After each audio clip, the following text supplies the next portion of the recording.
শুধু পানি, কিন্তু এই জায়গাটা একমাত্র উঁচু দেখলাম, পানি টানি কিছু আসেনি। দেশে মোদি বাদ সোনার বাদ দিয়ে গেছে মোদি বাদ, তার তো আমরা লাগিয়ে খাইতে পারলাম না, দুর্নীতির শেষ রাখলাম এমপি গেলে সাথে নেই।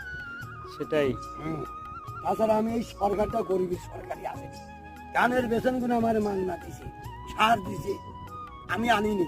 আমি ওই আওয়ামী লীগ পার্টি করছি, আমি কিন্তু আনিনি, মানুষ আনি বেশি। আমি পরে 2 ভাই ওই ধান লাগাইছি ভাই, এত সুন্দর ধান দিচ্ছে রয়েছে তাই এখনই, আজ 1 মাস বয়স হয় নাই, ওই যে মাপে চারা দিবেন কইছিলেন সেই মাপেই চারা দিছি।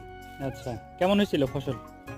এমন সুন্দর চারা লাগাইছি, মনে করছে চারাটার 20 দিনও বয়সে ওই জানলার কাছে আমার মালিক চাচা সেই বুদ্ধি দিছিল, সেই অনুমোদন দিছিলেন, 20 দিনকের চারা লাগাইছি, এর কেসি কাটা চকের একদম না? সরে আচ্ছা, এত ডিগ্রি সবজি লাগাইছি, ওই ধানটা